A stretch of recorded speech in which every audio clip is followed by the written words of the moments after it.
Greetings, AMCers. John here. I am sitting here. I'm really excited actually to be sitting here with Kevin Hart with his new film, Laugh at My Pain. Kevin, thank you so much for being here. Thank you, man. Thank you for taking the time. I'm sorry, dude. I was late. For everybody that's looking, I know you guys don't really know that I was late, but I'm going to tell you. I was late. A lot of stuff happened. I had to save a baby on the highway. On fire. A lot of stuff happened, dude. I discovered a pig in LA. It was crazy. Like, literally, it was crazy. Look, the first thing I got to ask you about is, look, I was so excited to see a comedy concert on the big screen again, because to me, stand-up comedy is like a feature film. It's meant to be seen in a group. It's meant to be seen with an audience, and it's so great to be sitting in an audience and laughing along with it. So what I wanted to ask you was, why do you think more of these types of comedy concerts aren't on the big screen, and what made it important to you to bring Laugh at My Pain to AMC theaters? Well, you know what it is? It's the concerts that have been on the big screens are so huge because of the people that did them. Yeah. So, you know, when you think about the ones that actually went to the main screen, I mean, for me, Richard Pryor, Eddie Murphy, right, yeah, Martin Lawrence, and you had the Kings of Comedy do one. I mean, these were all monumental moments in comedy. You know, like everybody can go and talk about these particular films. These particular films went to DVD and are quoted on a day-to-day basis.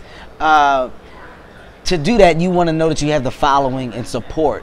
Right. Because, you know, to put a film in the theaters is not easy. You know, it can get a little expensive. You need the backing, you need the promotion behind it, and you want to know that you got the fans to come out and actually support your film. Right, yeah. So, you know, for some comedians, they feel like maybe their fan base isn't strong enough.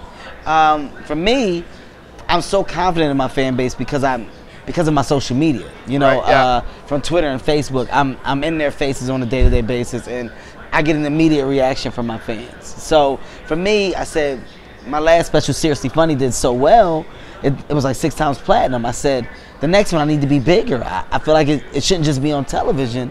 I feel like I should make this a concert, an event. I should go theatrical. And in doing it, I put out like test tweets. Like, hey, guys, what do you think about my movie? Like, do you think my next one should go to theaters? What do you think? Oh, and the reaction I got was so big. I said, you know what? This is the route that I want to take. And I think some people fear it not doing well. Like, you know, for you to go theatrical and your film not do well as a comedian, it's like, oh man, did I fail? There's no failing. Like, there's no failing. You did what hasn't been done. It's not like this is done every day, you know? Right. So for me now to be a part of a group that's only 4 for my genre and make it 5, that's huge. I won already. Yeah. This is big, you know? This is huge for me. One of the things I wanted to follow up with you too was that Laugh at My Pain is not just a clever title. One of the things that I love so much about this movie was the fact that it's so smart, it's very intimate. What made you decide to take what a lot of people would classify as personal tragedy and personal pain and develop this incredible comedic routine around it? What was your inspiration for that? Well, by being a comedian, you know, yes, I've given so many different funny sides. I've talked about the family, I've talked about the kids, and I've shown a happier side. But when you look at all the greats, you know, from Pryor, Murphy, Cosby, the list can go on and on, they get so personable, you know, and nothing is held back. It's hey, this is my life, this is who I am.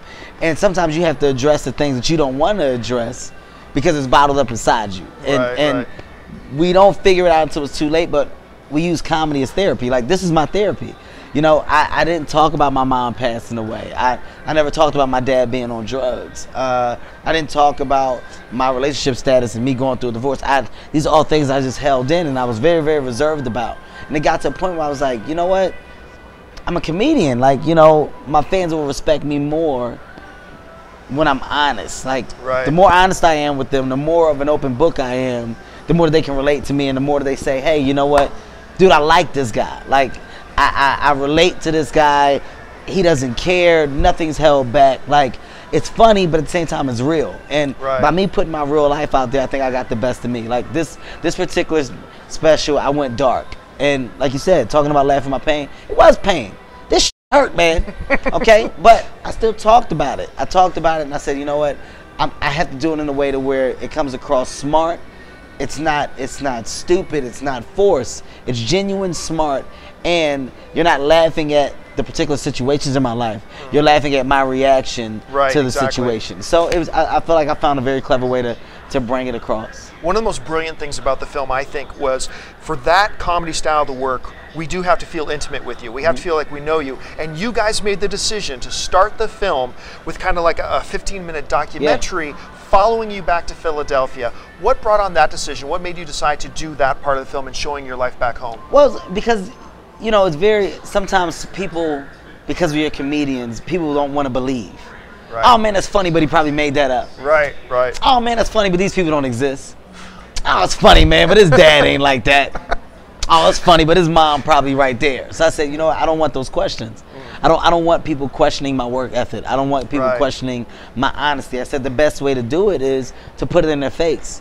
I want to show people where I came from. You know, now, yes, knock on wood, you know, I'm successful and my life is better than it was, you know, when I was coming up from a financial standpoint. Right. But I want you to see where I came from, because this place is what built character.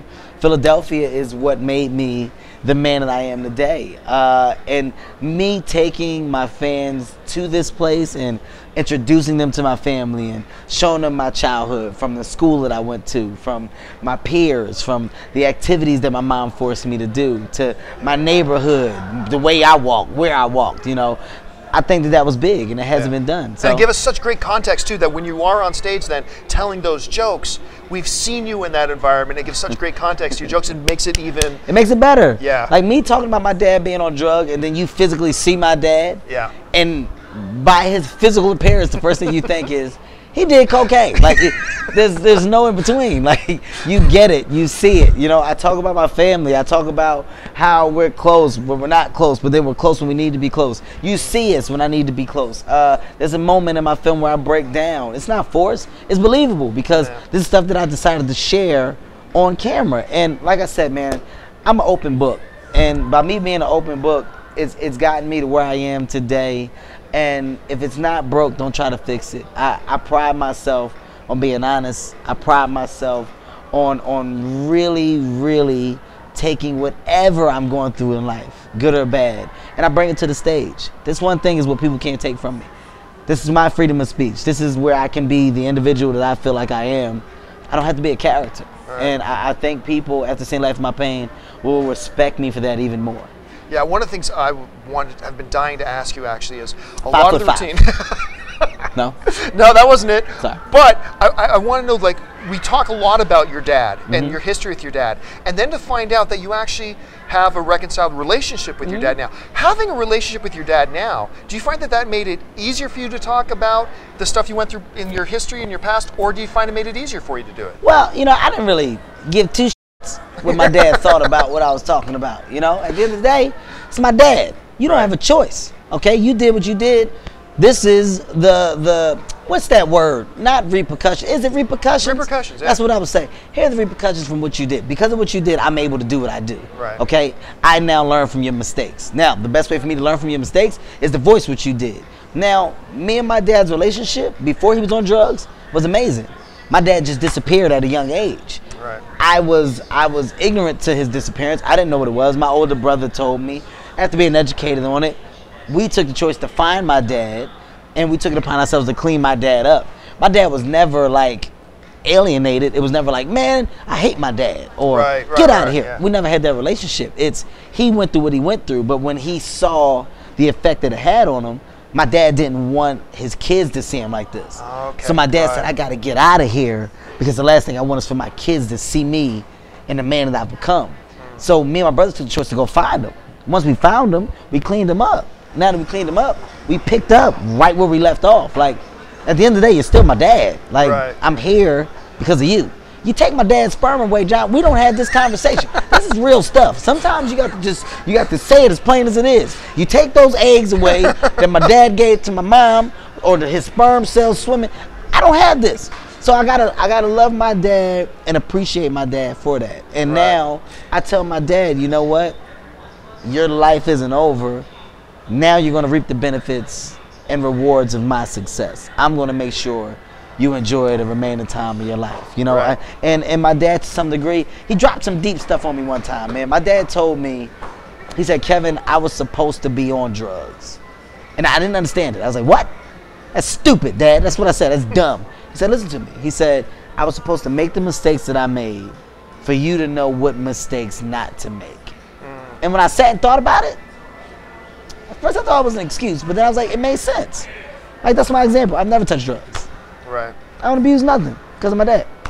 Now, in talking about all this stuff, I just got to mention, not only is the stuff you're talking about deep and very insightful when we talk about the documentary and the bottom line is, it's funny. Yeah. You make this funny. What is it about you as an individual, as an artist, that you're able to take situations like this that a lot of us wouldn't even be able to think about laughing at and making it so entertaining, so funny, so engaging? How do you do that? Self-deprecation. You know, when you look at your life and if you really assess it, you know, good or bad, you can look in any moment and you can find something that somebody laughed at. Right. I don't care how serious of a moment it is.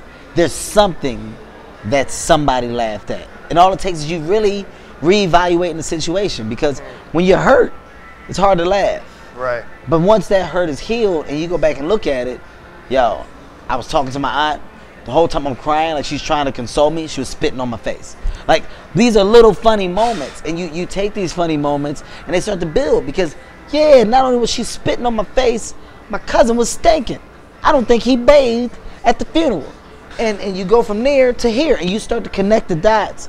And before you know it, around this depressing moment, you found laughter. Right. And not only that, you know, it's all in the way you think, man. I'm a realist, and the way I think is everything happens for a reason. You know, my mom passing away, did it hurt me? Yes. But rather than dwelling on it and thinking about how bad it was, I felt like life should be celebrated instead of thought of, oh my God, what am I gonna do? Like, celebrate the life. My mom passed away, but yo, I remember when she was here. That's how I think. So right. This is my way of celebrating. This is my way of dealing with what I deal with. It's a little weird. I might be crazy, but not like a crazy way, just in a mental way where I can wrap my brain around things and it doesn't really matter to me. Well, let me wrap it up with this. And you know, last year AMC was really thrilled and proud to launch the AMC Independent Program to celebrate and support independent film. And I want to know, what does it mean to you to have a film like Laugh at My Pain be the very first one that AMC Independent's ever carried as a comedy concert, and a film like this? What does that mean to you, and how significant do you think that is? Well, words can't describe it. I mean, you know, right now I'm in a situation that comedians dream of. You know, like I have a theatrical film coming out that's based off of my stand-up. You know, right. It's not something that was casted. It's not something that Hollywood created. It's all me. This is all my creation. So to have somebody like AMC believe in my project enough to take it and distribute it, it's like it's basically watching a puzzle come together that you saw on the table for a long time and you didn't know. Like, I don't know how I'm going to put this together. I don't know how I'm going to do this. Right. Once it comes together, the words can't describe the feeling. You know, it's like, right. What's after this? How do I top this? What's next? Like, the way I think is there's no going down. It's like it can only go up. It can only get bigger. So I'm very thankful, man, and appreciative to have the opportunity that I have, and I'm humbled by it, and it just makes me want to work harder to get the next thing. That's all. Well, listen, you guys know that I won't often stop and say this movie's amazing. This movie is amazing. Kevin, thank you so much for making this film and making us laugh, and we can't wait to have it on AMC screens. I can't wait either.